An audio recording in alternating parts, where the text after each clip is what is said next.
Prezados irmãos, louvado seja nosso Senhor Jesus Cristo. Para sempre seja louvado em nossa Mãe Maria Santíssima.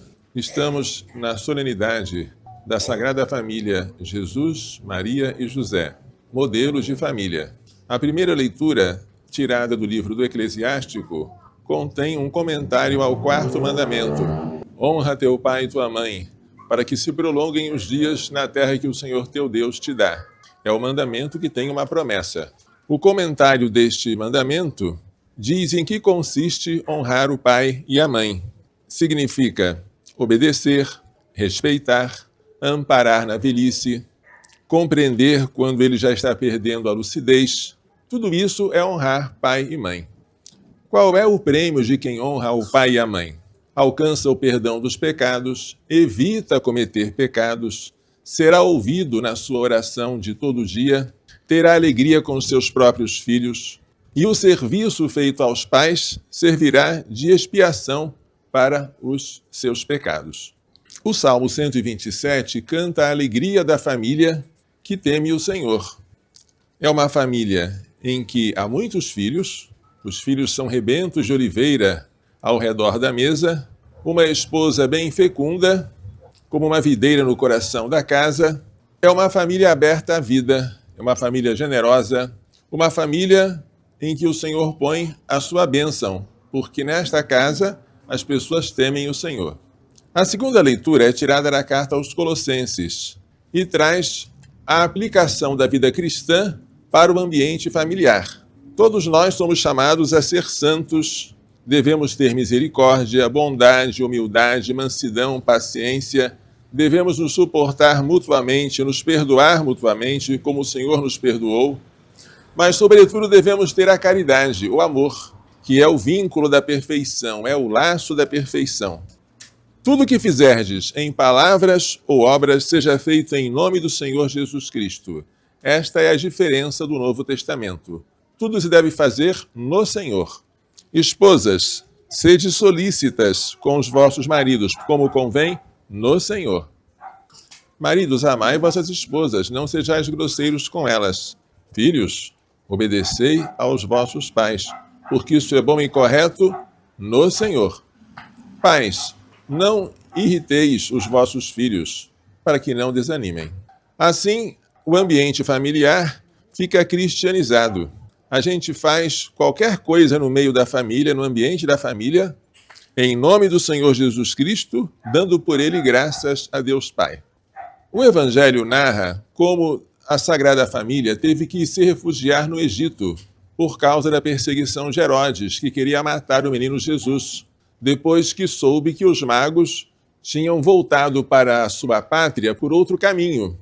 Os magos iriam voltar a Herodes, mas foram avisados em sonho para não irem até ele. E quando Herodes soube que os magos não vieram até ele para dizer onde estava o menino, para que ele fosse lá para matá-lo, ficou com muita raiva e mandou matar as crianças de Belém e arredores abaixo de 2 anos de idade. Mas o menino Jesus teve que fugir. E quem foi que salvou o nosso Salvador? O Salvador do Salvador foi São José. São José foi avisado em sonho: levanta-te, pega o menino e sua mãe e foge para o Egito. Fica lá até que eu te avise. E José levantou-se de noite, pegou Nossa Senhora, o menino Jesus, e foi para o Egito. Imagine uma caminhada noturna para um país distante, com língua estranha, com costumes totalmente diferentes.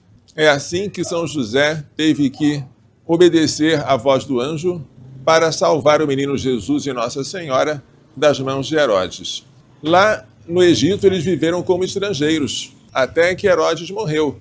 Então o anjo novamente apareceu em sonho a José, ordenando que ele tomasse o menino e sua mãe e os trouxesse de volta para a terra de Israel, porque Herodes já havia morrido.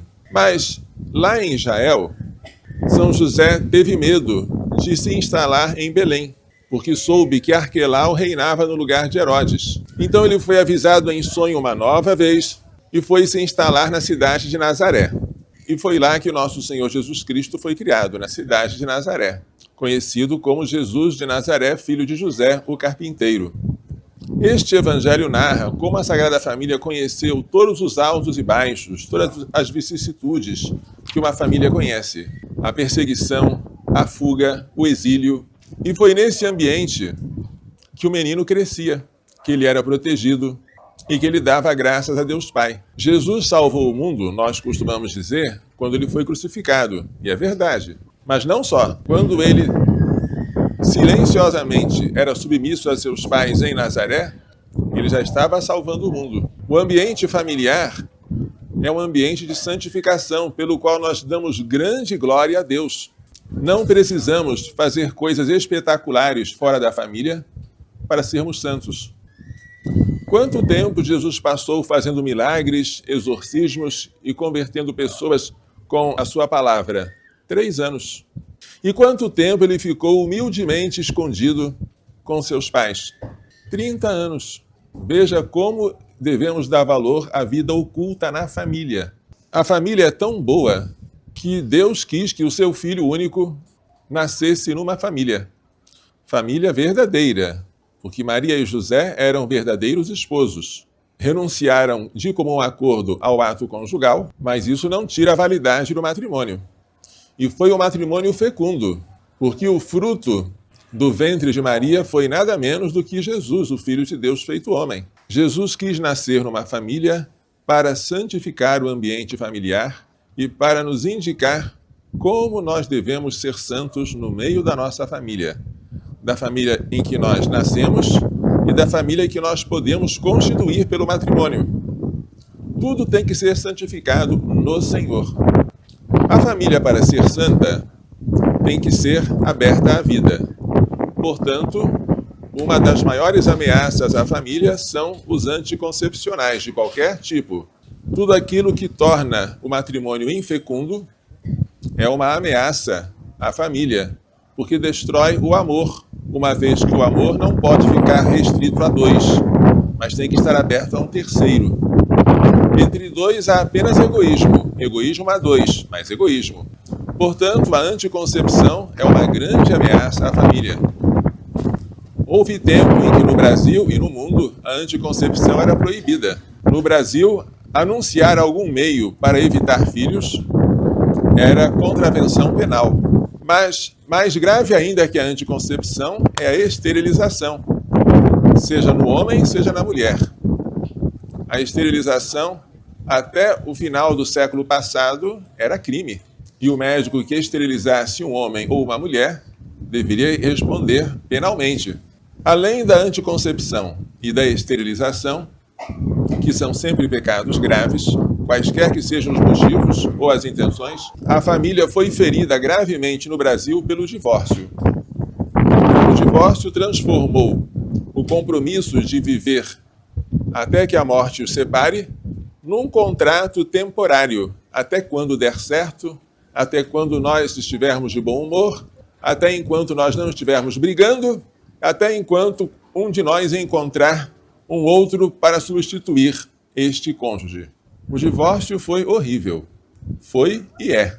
Hoje nós vemos uma sociedade ferida pelo divórcio, em que o direito brasileiro reconhece aquilo que Deus não reconhece. Que você possa repudiar a sua mulher e se casar com outra. Jesus falou que quem faz isso comete adultério. E se a mulher repudia o seu marido e casa com outro, comete adultério.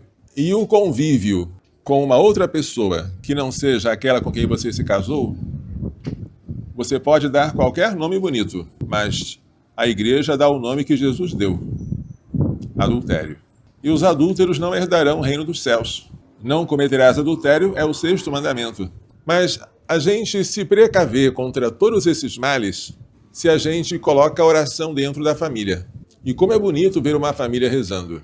Sobretudo quando o pai, que é o chefe, toma a iniciativa e chama: vamos rezar? Vamos para a missa? Vamos acordar cedo para louvar o Senhor? Como é bonito!